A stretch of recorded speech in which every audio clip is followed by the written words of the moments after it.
americanos y científicos, técnicos, organizaciones y representantes de los diversos sectores. Buenos días o buenas tardes, dependiendo del lugar en donde estemos. Esta es una iniciativa de la Red de Comunicación en Cambio Climático, Latin Clima, y el Centro Agronómico Tropical de Investigación y Enseñanza, el CATI, con el apoyo de la Earth Journalism Network de Internews y la Embajada de Holanda en Costa Rica.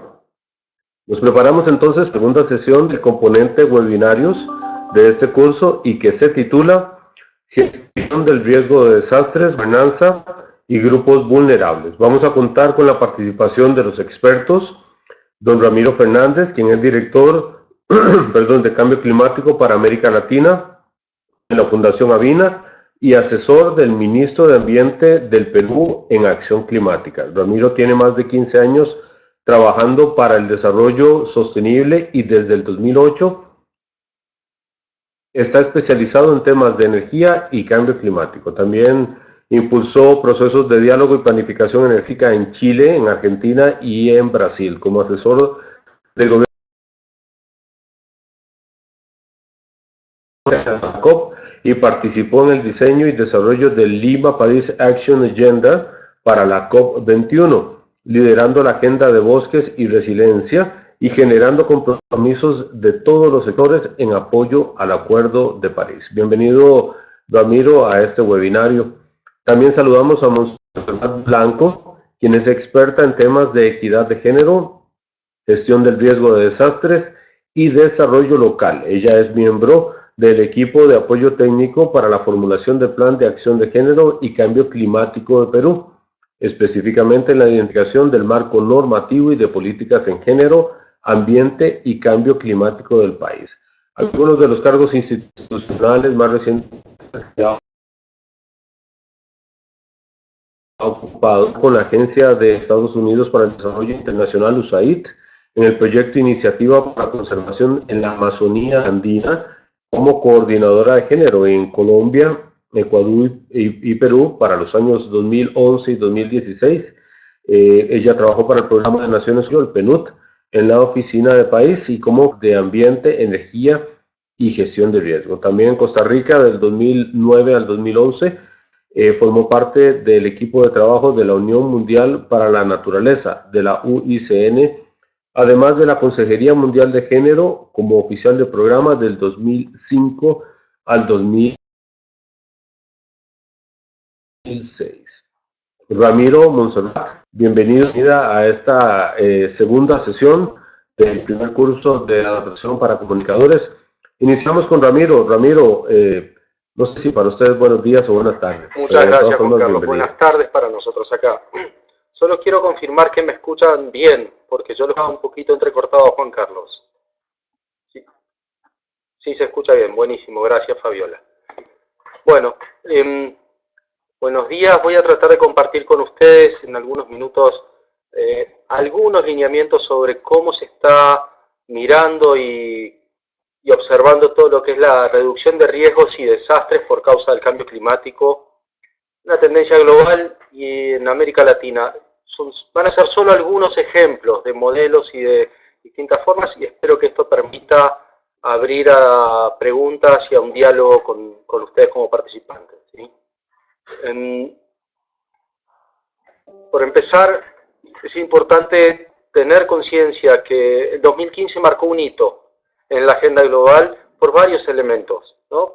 El cambio principalmente el Acuerdo de París a fin del año pasado fue estructural y fue crítico para generar una nueva agenda de desarrollo, pero está conectado con otros acuerdos que se dieron el año pasado que fueron también muy importantes, como la financiación al desarrollo en Addis Abeba y también los Objetivos de Desarrollo Sostenible. Pero tal vez uno de los acuerdos más importantes que se dio el año pasado, que generó las bases para poder promover una nueva agenda de desarrollo, fue el Acuerdo de Sendai, que se dio en marzo del año pasado. Un acuerdo para potenciar y escalar una agenda de gestión de riesgos y reducción de riesgos y desastres para los próximos 15 años, al 2030. Este Acuerdo de Sendai, que es un marco de referencia que vienen construyendo los países cómo abordar, cómo reducir el impacto de los riesgos y desastres en América, a nivel global. Estoy viendo, se está escribiendo en el, no sé, yo escribí eso, perdón, pero estoy viendo en el acuerdo, estoy viendo una línea amarilla ahí que no sé cómo borrarla. Si alguien sabe y mete mano, que la borre. Estoy viendo a alguien ahí intentando, perfecto. Yo sigo si no, en el PowerPoint. Ese acuerdo de Sendai, que es un marco estructural, tiene por un lado todo un componente de reducción de riesgos, reducción de mortalidad, ¿no?, a nivel de población global por desastres naturales, reducción de vulnerabilidad de millones de personas afectadas, reducción de pérdidas económicas. Este es uno de los elementos que más tracción e interés genera, tanto en los estados como en el sector privado, y es la pérdida económica que generan los desastres naturales a nivel global y cómo eso permite traccionar otro tipo de cambios y reducir la vulnerabilidad de personas y de mortalidad y de daños en infraestructura, ¿no? Y por otro lado, incrementar, ¿no?, incrementar la articulación nacional, incrementar el financiamiento e incrementar la cooperación. Esta interfaz entre reducción e incremento hizo, generando objetivos bien específicos, hizo que el acuerdo de Sendai generara bases estructurales para después traducirse en el Acuerdo de París y en los Objetivos de Desarrollo Sostenible. Además está decir que sin este acuerdo y sin una efectiva gestión de desastres no hay ninguna posibilidad de llegar al 2030 y cumplir con los Objetivos de Desarrollo Sostenible que se han acordado. Por eso es que me parece que la combinación entre ambos es crítica. Bueno, sigue apareciendo esa línea por ahí. ¿Cómo se traduce esta gestión de riesgos bajo el acuerdo, bajo las negociaciones de cambio climático? Si alguno de ustedes como periodistas han tenido... Sí, perdón. En Facebook, que se llama Brigitte Hernández, y me dice que el enlace a ella que le aparece... Juan Carlos... No. Perdón, estaba... Entonces, dentro de la negociación de cambio climático, la gestión de riesgos y de daños es algo que ha venido creciendo sustancialmente en los últimos años. Ustedes, si alguno ha estado siguiendo las últimas convenciones, hay algo que se dio en paralelo que fue emblemático, que es la relación entre eventos naturales extremos y los inicio de los acuerdos, principalmente en el caso de Filipinas. Se dio en varias situaciones. Ustedes tienen una imagen ahí en el PowerPoint de uno de los negociadores de Filipinas, las charlas que él ha dado a los inicios. Negra, necesito tu ayuda, por favor. Se escucha, estoy en público. Disculpen. Bueno, perdonen, esto es home office para aquellos que están acostumbrados a hacerlo y así es como estamos trabajando. Bueno, en términos de más allá de la convención y cómo se generan los impactos en riesgos y desastres, a nivel global y en América Latina, es una combinación entre aumento de inundaciones, desertificación, deslizamientos en grandes ciudades, niveles de pobreza. Y todo eso es lo que incrementa nuestra vulnerabilidad. Es el análisis de la vulnerabilidad climática a la que estamos expuestos, lo que determina y mide nuestra capacidad de respuesta. Es por eso que para muchos de nosotros que venimos trabajando en la agenda climática hace tiempo, vemos la crisis y los impactos del cambio climático como una oportunidad para fortalecer y generar transformaciones estructurales que veníamos viendo, que venimos necesitando de todas maneras. Algunas de las iniciativas a nivel global que se están generando para responder a una mayor efectividad en la gestión de riesgos y desastres, que fueron presentadas en París en el marco de este Lima Paris Action Agenda, que recién compartía al inicio Juan Carlos, se presentó en París, es lo que se llamó CRUS, ¿no? Climate Risk Early Warning System, que es una alianza global para fortalecer los sistemas de alerta temprana, para generar información climática que les permita a las ciudades y a las zonas rurales anticiparse a eventos climáticos extremos. Esta alianza, que comprende a la Organización Mundial Meteorológica, liderada por el gobierno de Francia como una de las iniciativas líderes en apoyo al Acuerdo de París y gestión de riesgos y desastres junto a otros países, está hoy fortaleciendo y apoyando a varios países en desarrollo para que puedan generar nuevos sistemas de estaciones meteorológicas en sus regiones, analizar esta información climática en tiempo real, subirla a internet y generar aplicativos para que los pequeños productores y la gente en las ciudades tengan en sus teléfonos celulares esta información a tiempo para poder actuar en consecuencia. Otra iniciativa a modo de referencia que también ha venido creciendo sustancialmente en los últimos años es no solo generar información, generar iniciativas de respuesta, sino generar sistemas de riesgo, sistemas de seguros de riesgo. Una de las que viene liderando la creación de seguros de riesgo es el African Risk Capacity, que es una unidad de la Unión de Países Africanos para compartir la prevención de riesgos a nivel global. Y desde el African Risk Capacity llegaron a París y tienen el compromiso de proteger a cientos de millones de personas en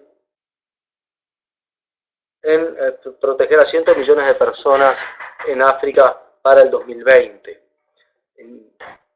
Y esta iniciativa, que tiene un fuerte liderazgo en los países africanos, tiene su contraparte en una de las alianzas del G7 que fue anunciada el año pasado en el marco de la reunión del G7 bajo el liderazgo de Alemania, que es este Climate Risk Insurance Initiative, que busca generar servicios de seguro de riesgo climático a 400 millones de personas para el 2020, ¿no? Y está ahora trabajando con los africanos, trabajando con las alianzas de pequeñas islas, trabajando con organizaciones en Asia para proveer estos mecanismos de riesgo y seguros. Ofrece oportunidades para que América Latina también se pueda organizar en esta dirección y es algo en lo cual todavía tenemos mucho para avanzar. Otro tipo de ejemplo que quería compartir con ustedes es una iniciativa que estamos generando en la región del Gran Chaco americano como un mecanismo de prevención de gestión de riesgos y desastres. Para aquellos de ustedes que no conocen la región del Gran Chaco americano, está en la zona de Bolivia, Paraguay y Argentina, y tiene el dudoso honor de ser la zona más pobre de sus respectivos países, en la región del Gran Chaco, donde los niveles de mortalidad infantil son más altos, donde la amenaza y la exposición a sequías e inundaciones son crecientes, exponenciales a cada año. Este año se dio algo muy particular donde en la región chaqueña, en el mismo mes, en mayo de este año, el gobierno argentino estaba declarando emergencia agropecuaria por sequía e inundación al mismo tiempo, en la misma provincia. En la provincia había situaciones de sequía, en el otro extremo situaciones de inundación. Este es el nivel de exposición a riesgos climáticos que está sufriendo la región del Gran Chaco, y para eso hemos formado una alianza trinacional, un grupo de organizaciones de pequeños productores, organizaciones ambientales y organizaciones de desarrollo, con apoyo del Banco Interamericano de Desarrollo para fortalecer las capacidades de resiliencia. Y en ese sentido estamos, por un lado, fortaleciendo la generación de información climática, creando estaciones meteorológicas y poniéndolos en plataformas virtuales, como decíamos antes, como modelo. Por otro lado, trabajando con pequeños productores en la diversificación de sus sistemas productivos y generando modelos productivos que sean más resilientes a la adversidad y que tengan mecanismos de respuesta ante situaciones de sequía o inundación con distintos modelos, en algunos casos incluso tomando conocimientos ancestrales de sistemas de manejo de tierras y de agua. Y por otro lado, yendo a buscar a instituciones de conocimiento e instituciones financieras, hablando con el sector financiero para que genere sistemas de crédito adecuados a pequeños productores para fortalecer estos modelos de adaptación y de resiliencia. Este es un abordaje integral y acá ustedes tienen en una sola región todos los espectros de los mecanismos de prevención y de gestión de riesgos que estamos trabajando en la región del Gran Chaco. Todo esto, estos son los mecanismos tradicionales con los que venimos abordando el desarrollo y la gestión de riesgos. Pero para muchos de los desafíos futuros que estamos enfrentando, estos mecanismos convencionales no son suficientes y necesitamos hacer un salto de escala en términos de innovación. Y ahí es donde tenemos oportunidad de aprender de experiencias que se están generando en otras regiones, potenciando la escala y la innovación en términos de resiliencia. Y tal vez uno de los modelos más importantes que se haya generado en los últimos años sea el que lideró esta persona que tienen ustedes en imagen, es Henk Hofnik, es el embajador del agua de Holanda, y Henk Hofnik fue enviado especial por el gobierno de Holanda a Estados Unidos para apoyar al gobierno de Estados Unidos ante el impacto del huracán Sandy en Nueva York. Y fue Henk Hofnik en alianza con la Fundación Rockefeller los que hicieron todo un rediseño de estrategia de respuesta ante el daño generado por el huracán Sandy a Nueva York, bajo esta consigna que se llama Rebuild by Design, que luego terminó siendo una nueva organización. Y lo que hicieron fue crear un concurso de diseño a nivel global, ¿no? Los ingenieros y arquitectos del estado de Nueva York iban con un enfoque convencional y buscaban reconstruir los puentes que habían sido deteriorados o las calles que habían sido destruidas. Y Henk Hofnik los animó a que antes de ir a reconstruir lo que se había dañado, generaran un concurso global invitando al diseño de distintas empresas y consultoras a nivel global con propuestas de enfoques más adaptativos y resilientes a futuros impactos para el estado de Nueva York. Este concurso generó una escala exponencial de nuevas propuestas y de distintos enfoques. Salieron algunos concursos ganadores y si ustedes entran a ese sitio web van a poder ver hoy en qué están las iniciativas que han sido apoyadas. Y esto cambió desde origen la respuesta que el estado de Nueva York estaba dando a los impactos del huracán Sandy. Y los invito a explorar más en esta línea, pero este es un enfoque de innovación que realmente está generando un modelo de referencia a nivel internacional en las estrategias a nivel de ciudades y todo, tanto para la gestión de daños, de impactos ya sufridos, como la prevención de daños futuros. Sobre todo lo que está vinculado a aumento del nivel del mar, que es algo que en muchos casos estas proyecciones generan temor, se ven como inevitables y hay parálisis. Dice, ante el aumento del nivel del mar no hay nada que podamos hacer y buscan construir simples murallas o ver cómo abordarlo. El enfoque que está generando Rebuild by Design es absolutamente innovador en la gestión del agua y en modificar estructuralmente las ciudades a futuro en este sentido. Otra iniciativa que también tiene un liderazgo muy fuerte es esta Global Resilient Partnership, es una alianza entre la cooperación suiza, USAID y la Fundación Rockefeller, llamada Global Resilient Partnership, y lo que busca es escalar la innovación en la respuesta a la resiliencia y a la gestión de daños y gestión de riesgos en 3 zonas específicas de África, en el Sahel, en el Cape Horn de África y en la región del sudeste asiático, bajo la premisa, toda esta iniciativa parte de la premisa de que 1 de cada 3 dólares que se han invertido en el desarrollo de África en las últimas 3 décadas se pierde por el impacto de nuevos desastres naturales que no habían sido previstos y anticipados. Y entonces, bajo esta premisa, Global Resilient Partnership está generando nuevos modelos de innovación y y para fortalecer la resiliencia. Quizás vale mencionar acá que el rol de la Fundación Rockefeller, más allá de que sea un liderazgo de una región del norte, de un país desarrollado como Estados Unidos, vale la pena reconocerlo, porque han hecho de la resiliencia y de la innovación uno de los dos pilares de su estrategia de intervención. Y es por eso que aparecen en distintas áreas de temas vinculados a innovación y resiliencia, como son estas dos, o como es el programa de 100 ciudades resilientes, que también tiene su anclaje en América Latina. Pero no quiero cerrar sin mostrar a ustedes el enfoque de qué es lo que está pasando en América Latina y cómo estamos respondiendo a estos casos. Y tal vez a modo de ejemplo nomás, y para incentivar en un caso que vale la pena explorar y profundizar un poco más, es lo que ha pasado en Dolores, en el gobierno en Uruguay, en abril de este año, donde es el mayor impacto ambiental o desastre ambiental que ha sufrido Uruguay en toda su historia, donde es un evento natural absolutamente atípico para esa región.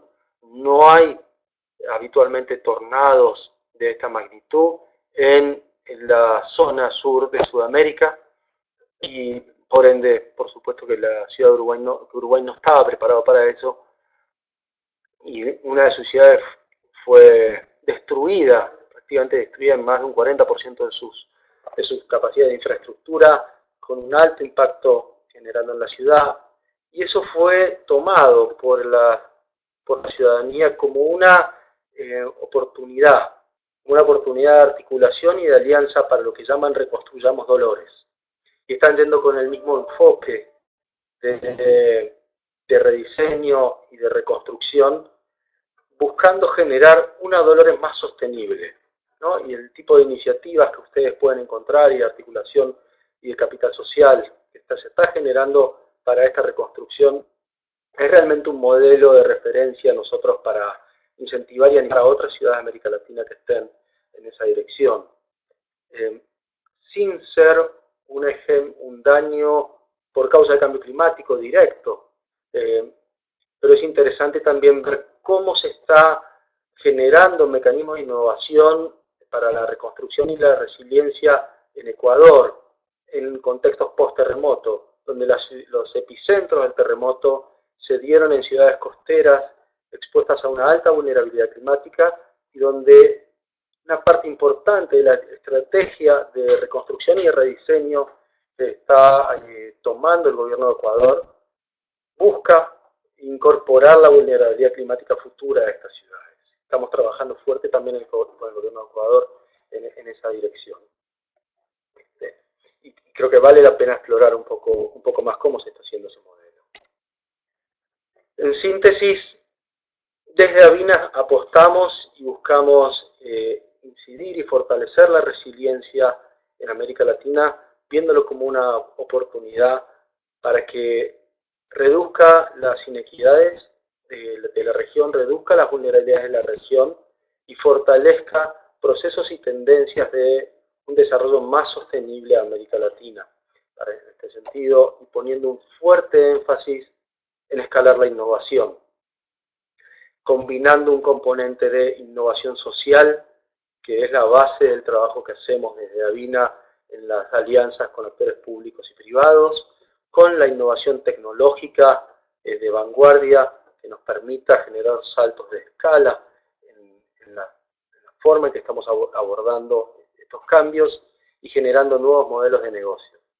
Esta combinación de innovación social, tecnológica y negocios, apostamos a que cree y que promueva una innovación con sentido, que fortalezca la resiliencia de América Latina como un mecanismo de reducción de riesgos y desastres a futuro. Dejo esto como base para provocar el diálogo y el debate, y gracias a ustedes por el tiempo.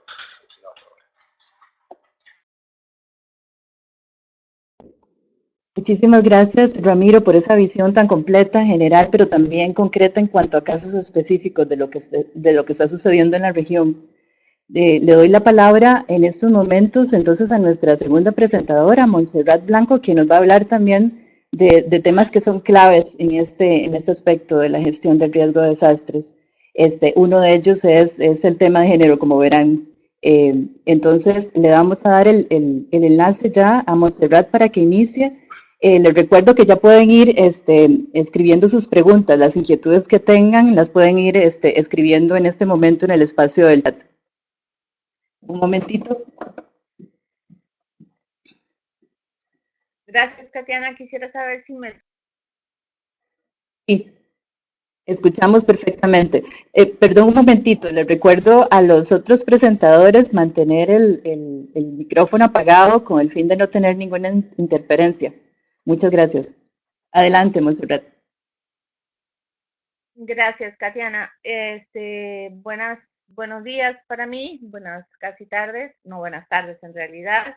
En primer lugar, agradecerle a Latin Clima por la invitación a compartir algunas ideas con relación a las relaciones de género, el cambio climático y los desastres, la gestión del riesgo en América Latina y a las otras instituciones que están apoyando este proceso que ustedes están llevando adelante. Eh, Me han invitado a compartir algunas ideas con relación a la vulnerabilidad de las mujeres frente al cambio climático y yo quisiera atreverme a agregar a ese tema dos aspectos más, que son la forma en que esta vulnerabilidad se ve agravada por el cambio climático, pero también por las estrategias de cambio climático y otra dimensión que con frecuencia no mencionamos, y especialmente en un contexto que estamos entre comunicadores, de las capacidades de las mujeres frente al cambio climático. Pues sucedió algo extraño en mi pantalla, pero supongo que me están escuchando bien, ¿correcto? Estamos escuchando bien, estamos ajustando lo de la fotografía, en algún momento lo logramos, pero lo importante aquí es que estamos escuchando bien. Adelante. Gracias, no se preocupen, es que les he pedido que pongan una fotografía porque estoy atravesando un resfriado y estoy segura que no quieren ver la cara que tengo en este momento. Bien, la primera idea central que quisiera compartir es que la vulnerabilidad de las mujeres frente al cambio climático y especialmente en el contexto de los desastres tiene origen su origen fundamental en la desigualdad, ¿no? Y esto es importante recordarlo para comprenderlo y sobre todo para no olvidarlo a la hora de diseñar estrategias para enfrentar el cambio climático y a la hora de comprender la multiplicidad de problemas y contextos que se nos genera. Sabemos que hay una desigualdad estructural en la sociedad. Bueno, vivimos en una sociedad con múltiples desigualdades, no solamente la de género entre hombres y mujeres, sino también entre personas de diferentes edades, de condiciones socioeconómicas diferentes, de diferentes culturas, de diferentes pueblos. Somos una sociedad especializada en construir desigualdades, pero específicamente yo me voy a referir a la de género, la desigualdad de las mujeres, las desventajas que tienen para acceder a los recursos, a todos los recursos económicos, políticos, culturales, de educación, de salud, este, las colocan en una condición de desventaja para enfrentar el impacto de fenómenos como el cambio climático. No voy a entrar en detalles estadísticos y voy a asumir de que todos, todas que estamos en esta sesión comprendemos esta desigualdad y podemos fácilmente acudir a datos que dan cuenta que evidencian o que demuestran esta desigualdad. Esta desigualdad y por ende la vulnerabilidad de las mujeres se ve incrementada por el cambio climático y sus efectos en muchas dimensiones. Yo solamente voy a mencionar algunas de ellas a modo de ejemplo. Por ejemplo, el aumento en su jornada de trabajo. Las mujeres son responsables en la mayoría de los pueblos de América Latina y del mundo, diría, me atrevería a decir, de abastecer a sus hogares de energía y de agua Y el cambio climático las coloca en una posición de muchas mayores dificultades para obtener estos recursos. Entonces, esto tiene una relación directa con un incremento y una complejización de sus jornadas de trabajo. También somos las mujeres, y no es un honor, como muchos a veces plantean, responsables de la seguridad alimentaria del planeta, según estimaciones de los organismos internacionales. Las mujeres nos encargamos más o menos de abastecer el 70% de los alimentos a nuestras familias. Y evidentemente el cambio climático y sobre todo en contexto de desastres como resultado del cambio climático, eso se complejiza enormemente por los daños a los cultivos, por los aumentos en los precios de los alimentos, etcétera. Como ya decía antes también, las mujeres tienen una alta dependencia de los recursos naturales, sobre todo las mujeres rurales, para poder para asegurar la sobrevivencia de sus familias. Evidentemente, el cambio climático hace que esto se vuelva más difícil de sus familias. Un problema serio que no hemos podido superar a pesar de todos los procesos y planteamientos y políticas que hemos hecho es el problema de la tenencia de la tierra, un recurso fundamental y al que están vinculados todos los demás recursos que las mujeres y los hombres necesitamos para sobrevivir. La propiedad de la tierra, más o menos los cálculos son, las mujeres tienen acceso a un 10% de la propiedad de la tierra del planeta. Y en contextos de desastres se ve todavía más complejizado porque post desastre es para ellas mucho más difícil acceder o recuperar o que les sean asignadas, por ejemplo, propiedades o nuevos lugares de asentamiento. Quiero poner un ejemplo del caso de México, por ejemplo, donde posteriormente a un inundación, las mujeres no podían volver a asentarse en los lugares donde vivían las mujeres y sus familias, nada más un lugar de alta migración masculina, no pudieron asentarse nuevamente donde estaban viviendo, porque las tierras en las que ellas vivían y las que trabajaban no estaban a su nombre, estaban a nombre de sus esposos. Y sus esposos habían migrado. Muchos de ellos ya no habían regresado y no había contacto con ellos. Entonces, ellas no tenían forma de demostrar que esas tierras eran de la familia, porque legalmente no estaban a su nombre. Entonces, podríamos hablar mucho rato solamente sobre esto, pero es uno de los factores que agrava, digamos, la situación de las mujeres frente al cambio climático.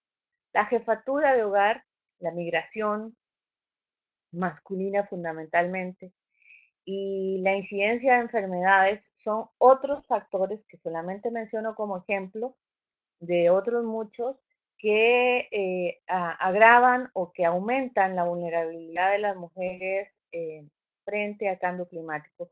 ¿Por qué la jefatura de hogar? Porque las mujeres que poseen la jefatura de hogar en América Latina, las estimaciones andan entre 20%, 30%, 40% de los hogares con jefatura de hogar femenina. Estos hogares solamente tienen un adulto a cargo. O sea, solamente hay una persona a cargo de atender el hogar y de ocuparse no solamente de las tareas domésticas, sino también de las tareas productivas. En los casos en que los hogares tienen jefatura masculina, casi en todos los casos, o en la mayoría de los casos, hay dos adultos a cargo de la unidad familiar. Entonces, estos hogares jefeados por mujeres tienen altos índices de pobreza y por lo tanto están más expuestos y son más vulnerables. Estos son algunos de ejemplos, digamos, que estoy mencionando factores que colocan a las mujeres en un mayor grado de exposición o vulnerabilidad frente al cambio climático, pero también lamentablemente y precisamente porque muchas de nuestras políticas, programas, proyectos ignoran esta desigualdad y tenemos la razón, no solamente las personas que trabajamos en desarrollo, en conservación ambiental, en gestión del riesgo, sino también los comunicadores. Tenemos la tentación de homogenizar las poblaciones, entonces hablamos de la población, los países, las comunidades, asumiendo que todas las personas que forman una comunidad o una población están en igualdad de condiciones. Y esto no es así. Yo me estoy refiriendo aquí a la desigualdad de género, pero como mencionaba al principio, la sociedad estaba cruzada por un montón de desigualdades. Sin embargo, tenemos la tendencia a hablar, a homogenizar y a decir, a hablar y a pensar como si nuestros pueblos, las personas estuvieran en la misma situación. ¿Cuál es la consecuencia más grave de esto? Que diseñamos políticas, programas, planes, proyectos, etcétera, que terminan agravando esta desigualdad al ignorarla. Entonces, tenemos que las mujeres ya eran vulnerables porque están en una condición de desigualdad en la sociedad, se vuelven aún más vulnerables ante fenómenos como el cambio climático, pero esta vulnerabilidad se agrava todavía más por las estrategias que está diseñando y escogiendo la sociedad para enfrentar el cambio climático. Espero estarme explicando. Por ejemplo, eh, y, por ejemplo, los recursos que se están asignando internacionalmente eh, para estrategias de mitigación y adaptación al cambio climático. Ya hoy actualmente, por ejemplo, hay una división de género en las discusiones sobre cambio climático cuando se piensa en las mujeres como más cercanas a las estrategias de adaptación al cambio climático y a los hombres como más cercanos a los o quienes están a cargo de los procesos de mitigación del cambio climático. Y esto es clarísimo en los fondos internacionales que se asignan a esas estrategias, ¿no? Y por ejemplo,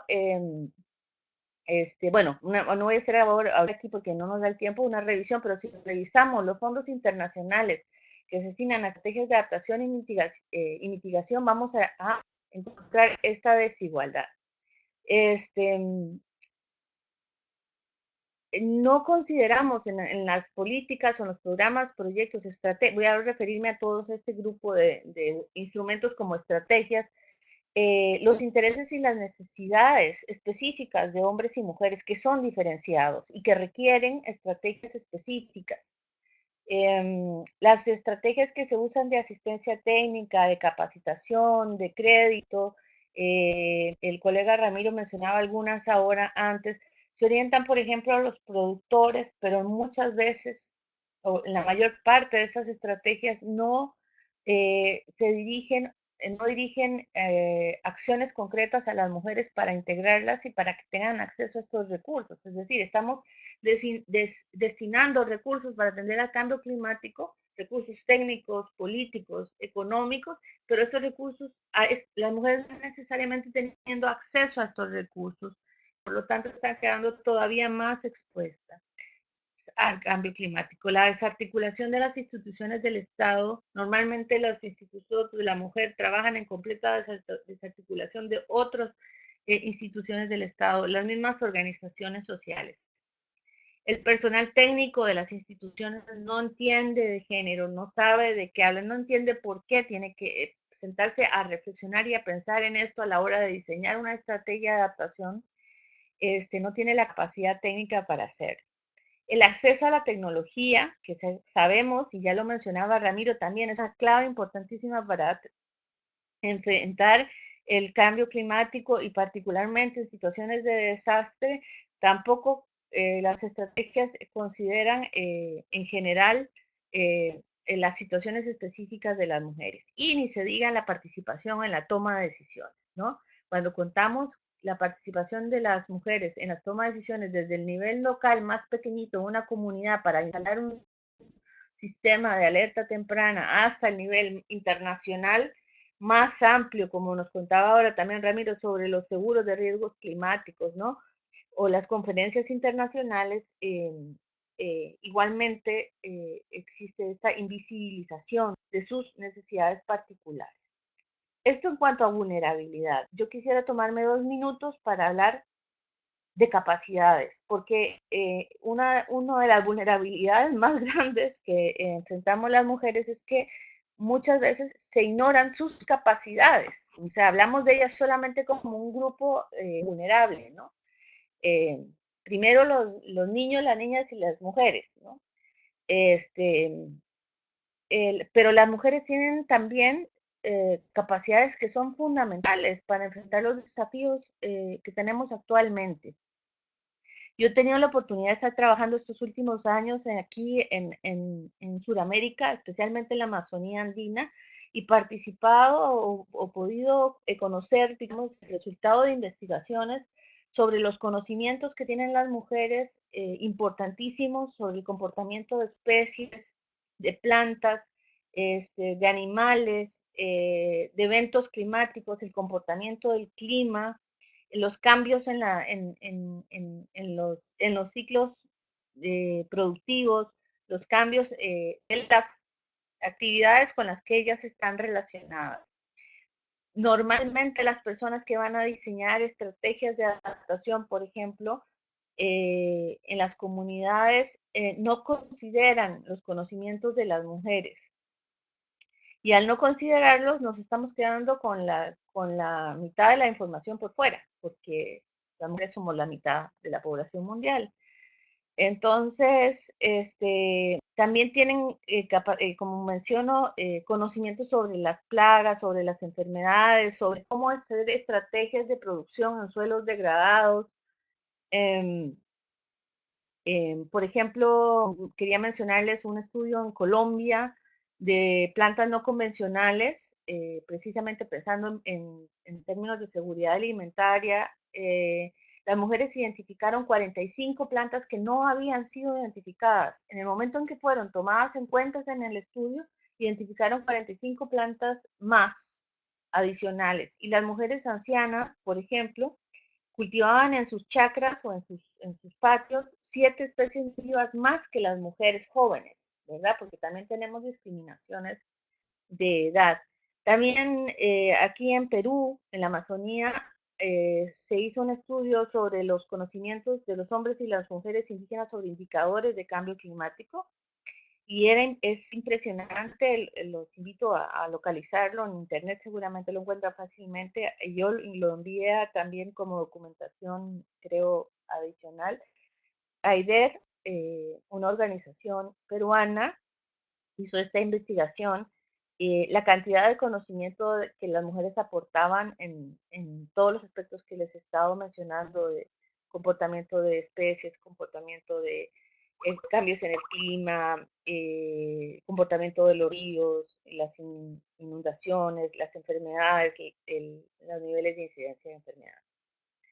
Entonces yo quería igual, como decía Ramiro, dejar estas cosas un poco como para la reflexión, más que darles respuestas, aportar preguntas, plantearnos la situación de las mujeres frente al cambio climático, no solamente como grupo vulnerable por los impactos del cambio climático, sino por las estrategias mismas que estamos usando para enfrentar el cambio climático.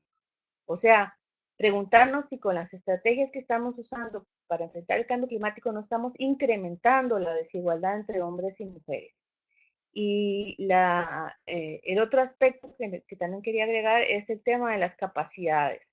No solamente la foto en la que aparece la mujer llorando y y el rescatista, ¿no? Sino también cómo las mujeres despliegan una serie de capacidades eh, durante y después, por ejemplo, de los desastres. El tiempo no me ayuda para aportar más ejemplos, pero que pensemos no solo en las mujeres, no solo como grupo vulnerable, sino como un grupo, y llamarnos un grupo, la mitad de la humanidad con capacidades. Entonces, atendamos a las necesidades e intereses específicos de las mujeres para disminuir su vulnerabilidad y consideremos sus capacidades en el diseño de las estrategias, ¿verdad? Las mujeres constituyen el 50% de la capacidad humana de respuesta al desafío devastador del cambio climático. Y eso debería hacernos reconsiderar la forma en que hemos visto las cosas hasta el momento. Ese sería mi aporte. Bueno, antes de cerrar, quisiera decir que, porque por ahí se mencionó, Perú acaba, hace 2 días, el presidente firmó el plan de acción en género y cambio climático, convirtiéndolo en el primer país en Sudamérica en tener este plan y como el 12º o 13º en el mundo, con lo cual este tipo de herramientas son útiles porque colocan el tema de las relaciones de género en las discusiones y en las estrategias de cambio climático. Y la segunda cosa es una invitación a ustedes como comunicadores a visibilizar, tienen un papel fundamental en visibilizar no solamente las vulnerabilidades a las que se enfrentan las mujeres, sino también sus capacidades y sus aportes. Muchísimas gracias por el espacio. Muchísimas gracias a Montserrat por darnos esta que, como han visto, es clave también a la hora de diseñar estrategias de resiliencia, de adaptación al cambio climático. Bueno, vamos a iniciar el periodo de preguntas para tratar de terminar a la 1. Vamos a tratar de ser muy concretos. Tenemos una que, de hecho, ya Ramiro ha escrito algo que tuvo ahí una respuesta, es de Juliana Retamoso, que es de la Autoridad Nacional del Agua de Perú. Juliana pregunta si la Fundación Avina tiene algún proyecto de resiliencia en Perú. Entonces, como para que Ramiro lo pueda decir ya a nivel de toda la audiencia. Sí, bueno, ahí compartí uno sobre ese proyecto. Hay específicamente uno que tiene que ver con mecanismos de retribución de cuencas hídricas. Hay una ley de mecanismos de retribución del gobierno de Perú con 30 pilotos que están buscando implementar en distintos lugares del Perú. Nosotros estamos promoviendo una cuenca, no tengo ahora el nombre exacto de la cuenca, te lo puedo pasar después, que es una alianza o un acuerdo con Coca-Cola, que lo que está buscando, Coca-Cola está midiendo su huella hídrica y queriendo compensar cada litro de agua que consume, generando un mecanismo de apoyo a las comunidades para preservación y conservación de las cuencas en las que están ubicados. Ese es un ejemplo.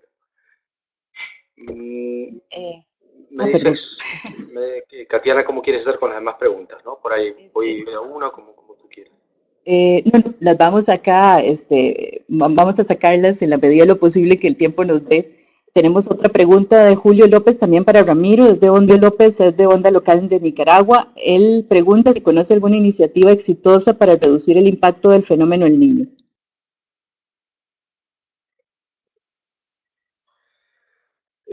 En mi caso, por ahí Montserrat conoce algún caso particular. Exitosa específicamente respecto al niño, no conozco. Sí sé que ha habido compromisos puntuales de apoyos vinculados a los impactos del niño. Particularmente en París, la Unión Europea hizo un anuncio, un compromiso adicional de 150 millones de dólares adicionales a los fondos de desarrollo puntualmente para responder ante las amenazas del niño para los países menos vulnerables, para los países más vulnerables.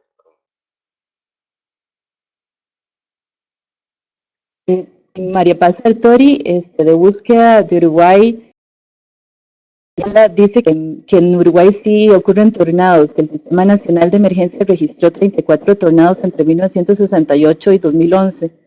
Señala que lo que no hay son estrategias para afrontar estos fenómenos ni atender sus consecuencias. No sé si hay algún comentario, Ramiro, al respecto.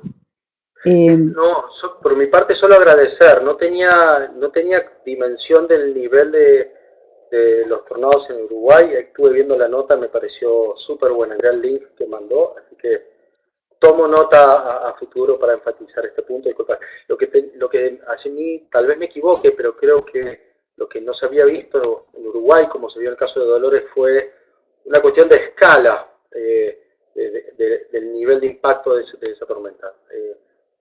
Ella hace referencia en su artículo a un evento anterior del 2005, también ha sido importante, así que tomo nota, no sabía el caso.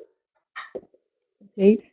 Bueno, Alberto Saure de Cuba pregunta para Ramiro, ¿realmente considera que el uso de los seguros es una herramienta? Partiendo de que históricamente ha sido una herramienta del capital, ¿considera que la deuda que tiene el primer mundo con nuestros países de América debieran cumplir su compromiso de COP21 en cuanto al aporte financiero, asegurando los efectos de los desastres naturales en el área? Ya. Agradezco profundamente esa pregunta, Julio, porque confieso que puse el componente de seguros como uno de los mecanismos de respuesta a conciencia del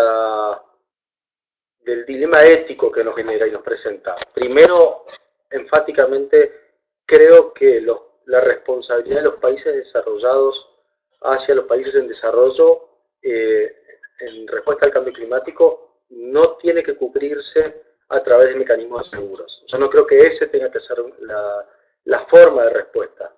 Hay un compromiso financiero público expresado, hay un compromiso de 100 billones de dólares a movilizar a partir del 2020 a nivel anual, y los estados tienen que poner esos fondos como fondos de cooperación al desarrollo. No es el reemplazo a través de sistemas de seguro que exime esa responsabilidad, por un lado.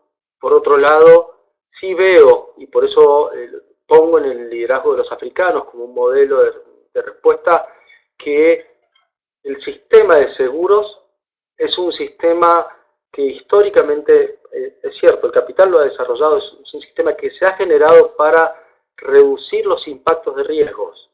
¿Y cómo podemos hacer para utilizar ese mecanismo de una manera efectiva, de una manera donde el liderazgo esté en los países en desarrollo, en los países africanos, en los países asiáticos, en los países de América Latina, y puedan administrar y gestionar los fondos haciendo uso de los sistemas de seguros como uno de los mecanismos, por un lado. Y por otro lado, los fondos públicos son absolutamente imprescindibles y tienen que cumplir con esa responsabilidad los países desarrollados, porque hay una responsabilidad histórica por un lado, y por otro lado hay una cuestión de inequidad en desarrollo, pero no alcanza solamente con fondos públicos. Necesitamos movilizar y traccionar también el financiamiento del sector privado. Y frente a eso, el financiamiento del sector privado destinado a los sistemas de seguros tiene un potencial. Bien hecho, de vuelta, sin que sea una nueva oportunidad de negocios, un nuevo mercado a costa de... pero bien utilizado los mecanismos de seguros, es un mecanismo de reducción o de gestión de riesgos. Me parece a mí, esa es mi posición al respecto. Tenemos aquí otra pregunta para Ramiro de Julio César Salas, de la revista 012 de León, Guanajuato. Dice, como periodista, ¿qué debemos hacer ante situaciones de desastre provocados por el cambio climático y no aumentar la crisis en la sociedad?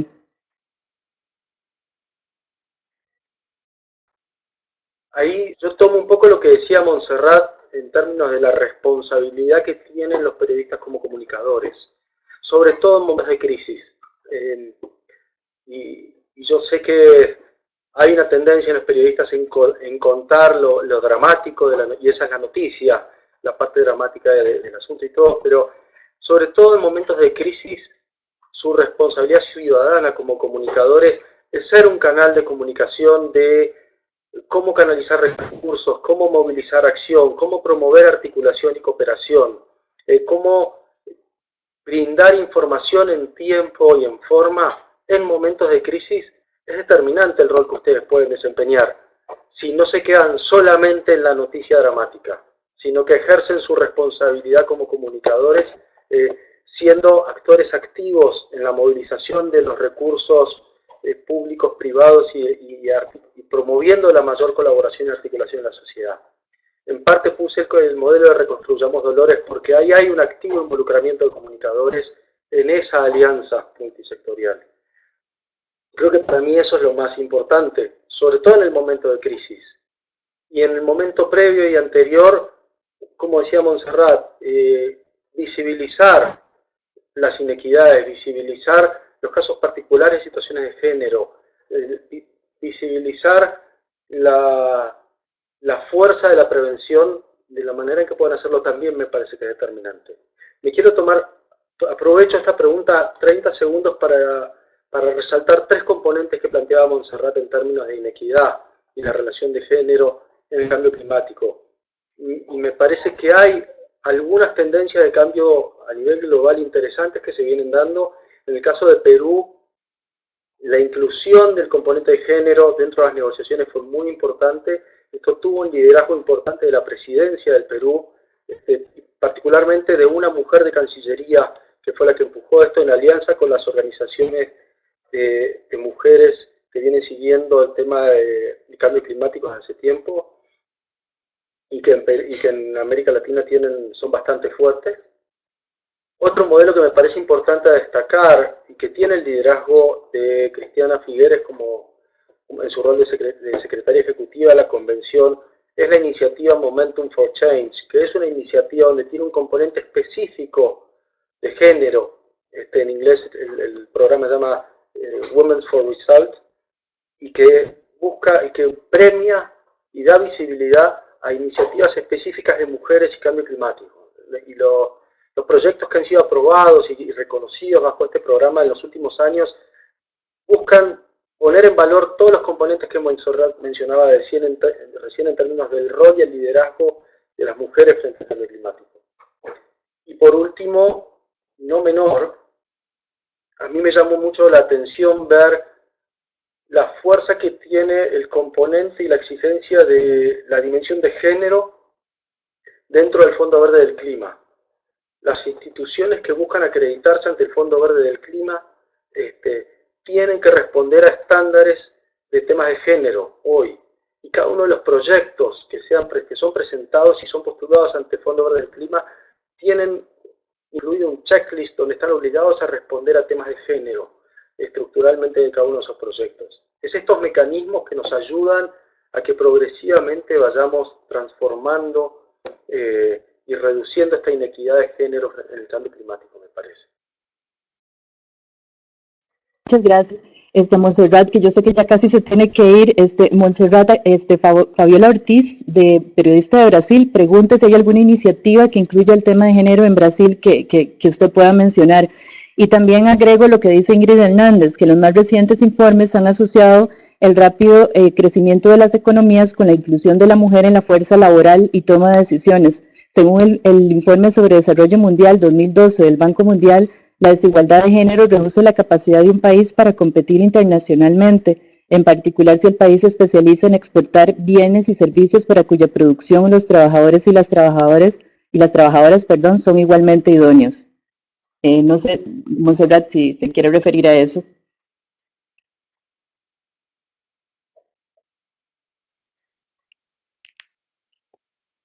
Hola, Katiana. Sí, escuchamos. Es que no te... Hola, ¿qué tal? No te escuché la primera pregunta, la segunda sí, pero la primera se me entrecortó. La pregunta es de Fabiola Ortiz, que pregunta, que quiere saber un poco cómo está Brasil frente a las vulnerabilidades y riesgos en desastres climáticos y si hay alguna iniciativa que incluya el tema de género en Brasil que usted pueda mencionar. Sí, el Brasil no lo conozco, no he trabajado en Brasil nunca. Entonces no podría darte algún dato concreto, pero seguramente que deben estar haciéndose algunos esfuerzos, como mencionaba Ramiro, desde el marco internacional, desde los escenarios, las salas de las conferencias internacionales hasta los ámbitos locales. Algunas organizaciones e instituciones del Estado comienzan a hacer esfuerzos para integrar el enfoque de género en las estrategias de cambio climático.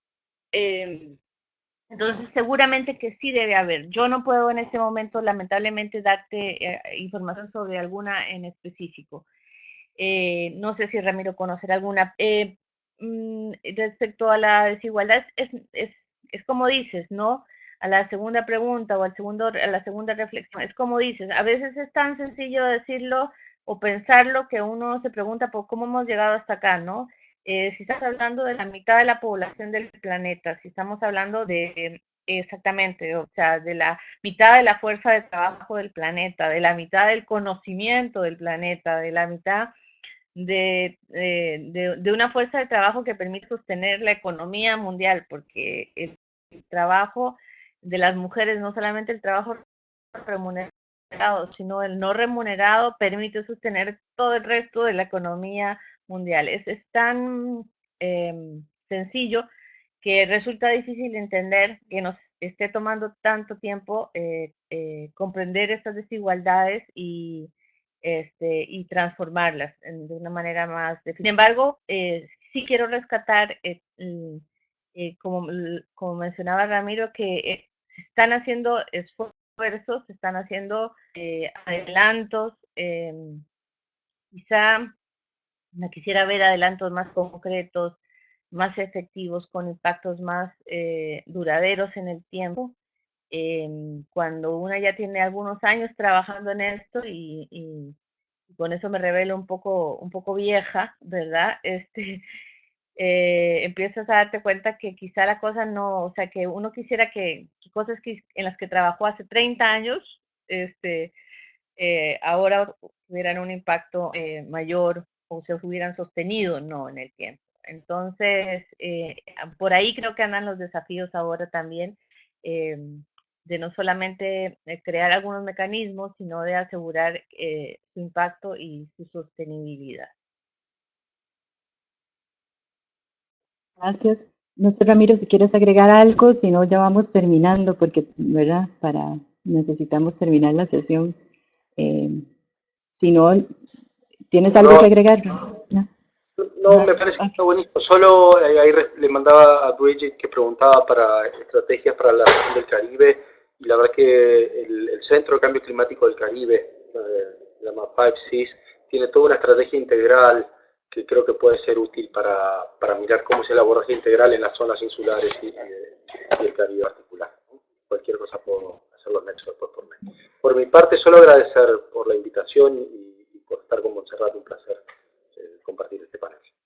Bueno, de verdad que les agradecemos muchísimo porque la perspectiva que nos dieron es vital, son cosas, aspectos que tenemos que tomar en cuenta, que tenemos que tener en la mente, también como periodistas, como comunicadores, en donde estemos para poder abordar estos temas de una mejor manera. Así que les agradecemos muchísimo que se hayan tomado. Sí, claro, adelante. Gracias, Ana. Si me permitís una última palabra, porque, bueno, Claro, por me ha costado, supuesto. como siempre, pues, seguir un poquito el chat, pero hay una pregunta que me parece muy Ok. importante, es con respecto a cómo pueden ayudar los comunicadores con relación a la vulnerabilidad de las mujeres en cambio climático. Y Ok. son fundamentales. Ya lo mencionaba Ramiro, pero quería insistir sobre eso. Es fundamental cuando se hace investigación sobre el impacto por ejemplo, de los desastres, consecuencia del cambio climático, y en esa investigación identificar el impacto diferenciado en hombres y en mujeres, y cómo están participando incluso en las estrategias post-desastre, hombres y mujeres. Tienen un papel muy importante, y vuelvo a decir, no solamente las vulnerabilidades, sino también en sus capacidades, destacar sus capacidades y sus aportes en los procesos de recuperación. Gracias, aprovecho también para agradecer y despedirme. Gracias, un gusto Ramiro, y un gusto a todas y a todos los que participaron. Pues seguimos en el camino y por ahí nos vamos a encontrar. Nuevamente para agradecerles muchísimo que hayan compartido esta sesión con nosotros, va a ser de mucho provecho. De hecho, nuevamente les aviso que la sesión se está grabando, entonces la vamos a tener disponible por medio de todos los canales, y también vamos a desarrollar más este tema en el espacio que tenemos de foro para poder tener más tiempo también para compartir y para evacuar cualquier consulta que tengan también. Muchísimas gracias a todos y estamos entonces en contacto, bueno, sobre esta sesión para darles la grabación respectiva para hacer esto del foro y también seguimos en contacto para las siguientes sesiones. Muchísimas gracias y sí, les agradecemos a todos y muy especialmente a Ramiro y a Montserrat, que realmente fue una sesión sumamente rica y eso realmente para nosotros los comunicadores es importante tomar en cuenta todos este tipo de aspectos. Muchísimas gracias. Nos vemos en la próxima. Hasta luego.